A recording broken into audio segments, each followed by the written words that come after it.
who better than the Invisible Man to steal millions of dollars of syrup right out from under their noses? We rob them blind. Partner? Partner. I've watched the whole series. I'm just going to say congrats. I thumbs up. That's what I can say about it. Cool. Thank you. We're very excited for people to see it and to see how they respond. Yeah, I think people are going to be positive. There, no doubt. Did you? Before I jump into the series, I like throwing some curveballs at the beginning of every interview. That's what we want. Yeah. Right. So, Margo, I'm actually going to start with you. Okay. Early in your career, you did Days of Thunder and The Rocketeer, and I'm just curious what you remember about making both of those. Well, I remember Days of Thunder, sitting in a chair, freezing my ass off with a stopwatch. And I remember Robert Duvall's assistant calling me and asking me to go to lunch like 3 times, and I declined because I thought, I can't go to lunch with Robert Duvall because I'll make an ass of myself. And then I was flying home for Christmas, and who was I sitting next to? Robert Duvall. And Robert Duvall said, "What are you doing on this plane?" I said, "Well, I'm going home for Christmas." He said, "You're not the real pit girl at the racetrack?" I said, "No, I'm actually an actress." That's a good story. He said, "Oh, really?" He said, "Because I wanted to talk to you because I thought you were a real person that could actually I guess he thought I was just the pit girl, and he was looking for people that were not actors to be in a movie called The Apostle." So there you have it. And I don't know if you would have. Oh, sorry. I don't know if you would have gotten the role once he found out you were an actor. Well, that was the end of the conversation. Yeah, no, I was not going to get the role. And Rocketeer, I had a wonderful time on that movie. It was a great movie, really. And I formed a friendship with Alan Arkin on that movie, and we continued it through the years for quite a while. And several of it, well, at least 2 of his sons, I'm really good friends with Adam, but and another one of his sons, Matthew, and it was very sad that to see him go. I loved Alan. I absolutely concur, and I'm a huge fan of The Rocketeer. It's just one of those films that has a great tone and it's fun and all that stuff. All that stuff, and that guy was great. Joe Johnson, was that his name? That was the director. Yeah, he did a great job with it. Great job. I completely concur for both of you. You both have done a number of projects. What is one that you wish more people had actually seen? I wish more people had seen Blow the Man Down, and I wish more people had seen The Haulers. Oh yeah, by John Krasinski. Yeah. I can't pronounce his last name. Krasinski. Yeah. Yeah, sexiest man alive, I've heard that rumor, but yeah, I don't. Those fucking People magazine articles are so stupid. Sorry, did I say that? Yeah, you did. They're so dumb. But yes, The Haulers. I agree. Yeah. And Guillaume? And well, for me, I'm a French-Canadian actor, so I did a lot of French-Canadian movie, and I don't want to be.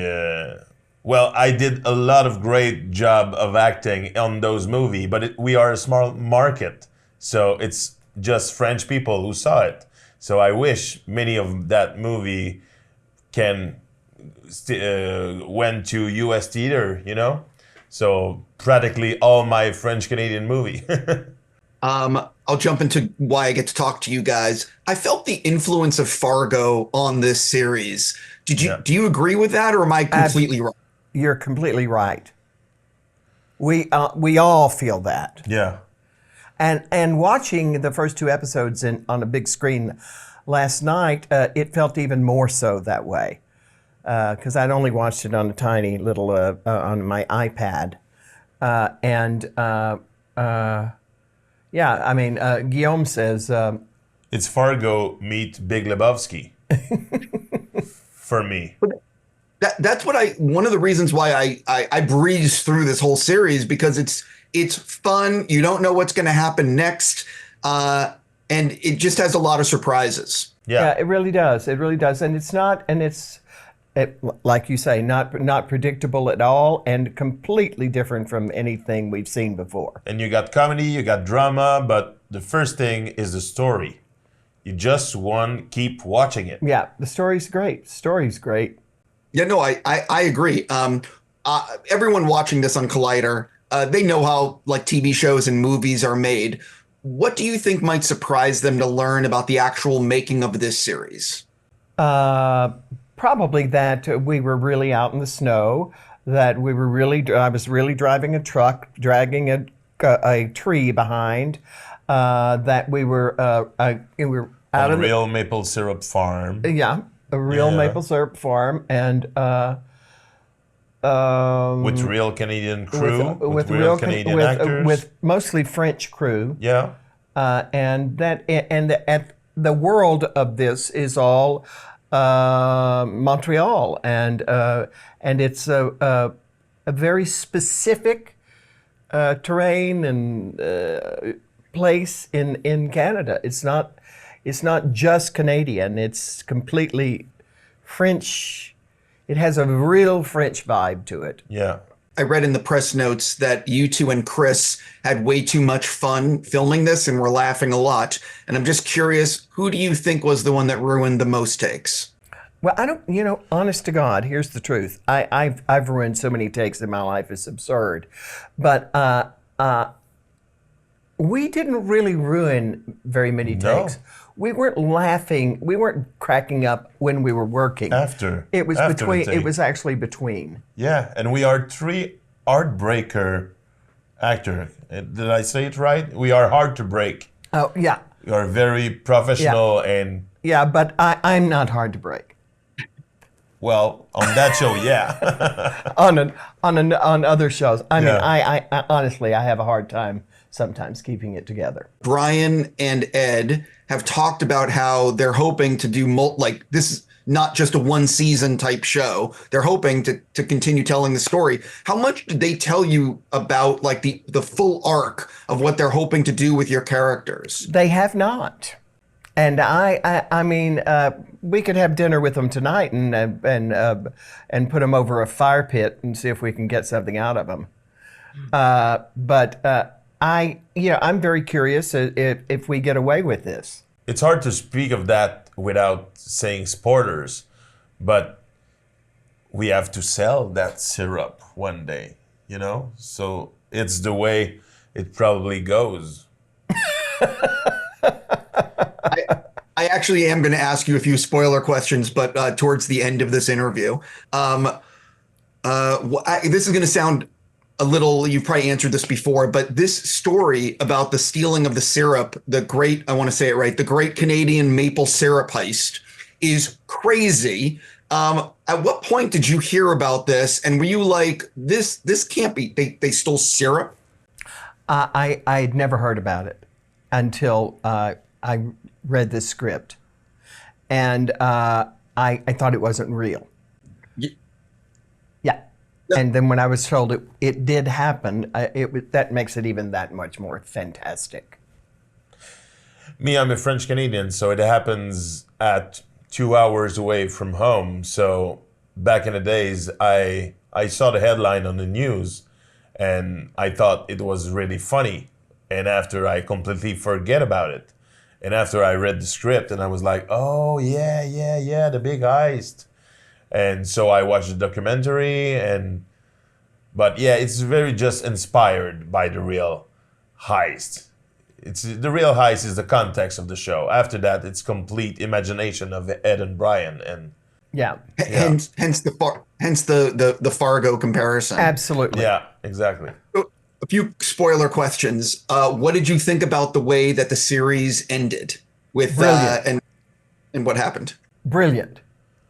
It's a big, big, big to be continued. It really is. Yeah.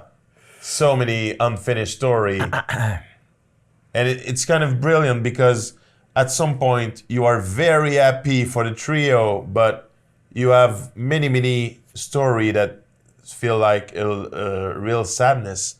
My father, well, we don't want to spoil anything, but it's a mixed feeling with when the season 1 finished. But I think that for a cliffhanger, you couldn't do better. Yeah. Yeah, I actually am curious, and this is a very spoiler question, but what do you think Remy's going to do when he finds out what happened with his dad? I think only Ed and Brian knows.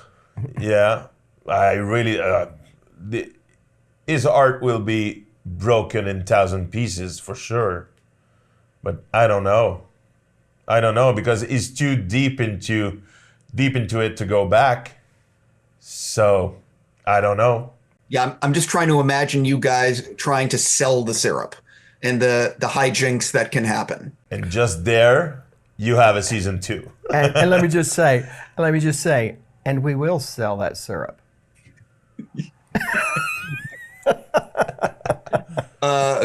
100%. Margo, I actually have another question for you. I recently spoke to Garrett Hedlund about the Jean-Benet Ramsey series, which I believe you are playing the mom, or the, let me say this. The Patsy's grandmother. mom.